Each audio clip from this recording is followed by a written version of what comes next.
બેન કહેશે બરાબર કે કેવી રીતે સ્કૂલમાં તૈયારી કરવી અને કેવી રીતે આપણી ટ્યુશનમાં તૈયારી કરવી. જો મેં કરીના બેનનું રિઝલ્ટ જોયું સ્કૂલમાંથી, એટલે આપણને થોડા વિશ્વાસપાત્ર માર્ક્સ ના મળ્યા ને એટલે આપણું પરિણામ છે ને એ થોડું એનો ગ્રાફ નીચે આવ્યો, પરંતુ બોર્ડમાં આપણે જે માર્ક્સ નક્કી કર્યા હતા એ માર્ક્સ મેળવ્યા છે બરાબર. તો એની ચર્ચા કરશે કરીના બેન.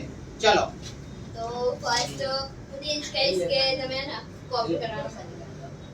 કોપી કરવાનું બંધ હું કરો. પોતે બેક બેન્ચર હતી 9મા સુધી. 9મામાં મને ખબર પડી સેકન્ડ સેમથી કે કોપી કરવાથી કંઈ નહીં થવાનું, અને જ્યારે મેં કોપી કરી તો મારા વધારે માર્ક્સ આવ્યા, અને કોપી નથી કરી ત્યારે મારા ઓછા માર્ક્સ આવ્યા. ત્યારે મને પર્સનલ એવું ફીલ થયું, ત્યારે હું બહુ રોઈ હતી. પછી મેં જ્યારે મારી 10માની ફર્સ્ટ મારી જ્યારે મેં હાથમાં બુક લીધી ત્યારથી જ મેં સ્ટાર્ટ કરી દીધું વાંચવાનું, અને ત્યારથી જ મેં સ્ટાર્ટ કર્યું. પછી સ્કૂલના સર જે સ્કૂલમાં કે એ જ સ્કૂલમાં કરવાનું, એ ટ્યુશનમાં કરવાની જરૂર નહીં.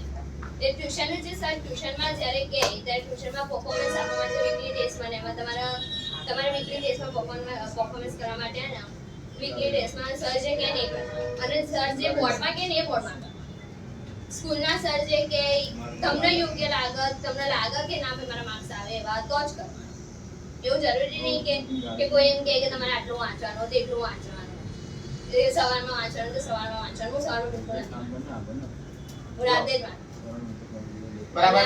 હું જ્યારે છેલ્લા દિવસોમાં હું એટલી નેગેટિવ ફીલ કરતી હતી ને કે હું બીમાર પડી ગઈ હતી, ત્યારે સરે મને સમજાવી હતી કે આવું ના કરાય, તું સમજ કે આવી રીતે નહીં કંઈ થાય. પછી સાગર સરે મને જ્યારે સમજાય કે આવી રીતે પરિણામ આવીએ કે તું વિશ્વાસ રાખ પોતાની જાત ઉપર, ત્યારે પોતાની પર એક બિલીવ આવ્યો. પછી મહેનત સ્ટાર્ટ કરી પાછી, પછી ત્યારે થોડી વધારે મહેનત કરી અને અત્યારે હું અહીંયા ઉભી. તો આ મારે જે જર્ની હતી 10th ની એમાં સાગર સર અંકિત સરના શક્તિ એકેડમીમાં બહુ thank you so much. Thank you so much.